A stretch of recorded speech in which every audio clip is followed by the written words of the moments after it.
el tema de la muerte de un perrito con niños pequeños que crecieron toda su vida con dicha mascota. No sé qué tan pequeños sean los niños, pero los niños muy pequeños adquieren la conciencia de que los seres vivos dejan de estarlo, que los seres vivos mueren.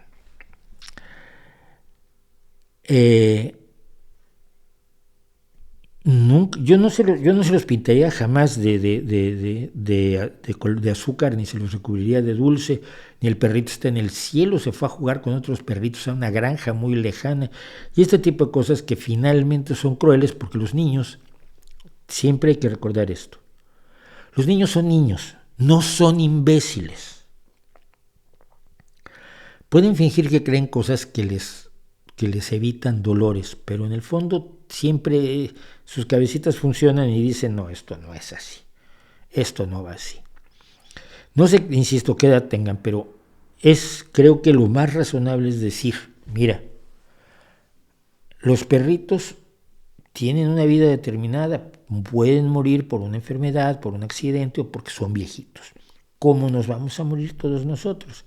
Lo que importa es la vida que tuvieron.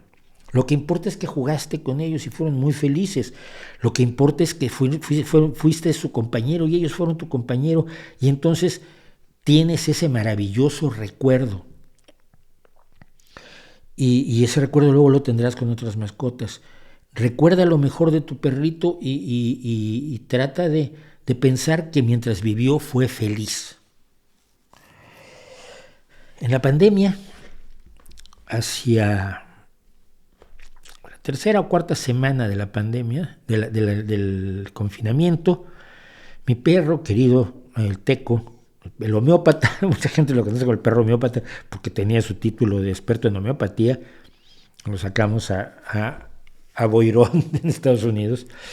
Teco se puso muy enfermo, tenía un problema de artrosis gravísimo, de calcificación de la cadera, empezó a dejar ya de comer, y cuando un perro deja de comer y no puede caminar, hombre, también mantenerlo es una crueldad.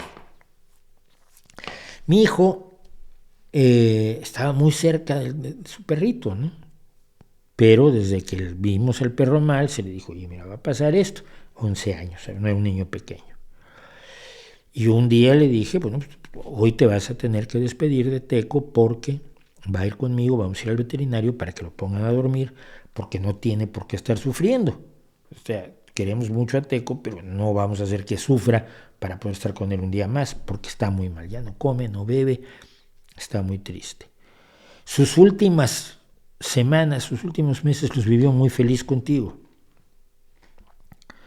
Y mi hijo, que es un chico inteligente, dijo, bueno, pues es que así es la vida. Sí, es que así es la vida.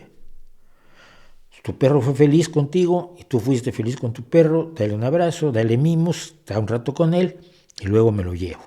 Como era la pandemia, no podía ir nadie más al veterinario que yo. De hecho, ni siquiera yo debía poder estar presente cuando le pusieron las inyecciones al perro. Pero dije yo, a ver, solo no lo dejo, ¿no? Sí, me resulta imposible. Y el veterinario dijo, no te preocupes, tú estás con él. Y estuve abrazadito a mi perro hasta que dejó de latir su corazón. Así es la vida.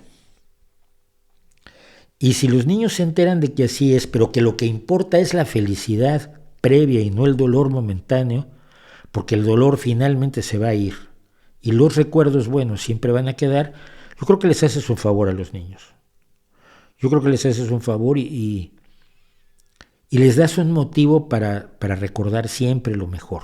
Y vale para las personas tanto como para los perritos, o los gatitos o lo que sea. Las ilusiones y las mentiras y las fantasías, a menos que sean muy pequeñitos, a menos que sean tan pequeñitos que no comprendan todavía el concepto de la muerte, pero si juegan a que alguien se muere, o si saben que alguien murió, o si han de alguna forma experimentado conceptualmente la idea de la muerte, ir directo es lo mejor, creo yo. ¿Soy experto? Por supuesto que no. He tenido 3 hijos y se me han muerto muchos perros porque siempre me ha gustado tener perro. Y pues más o menos así lo he manejado, no sé si sirva de algo.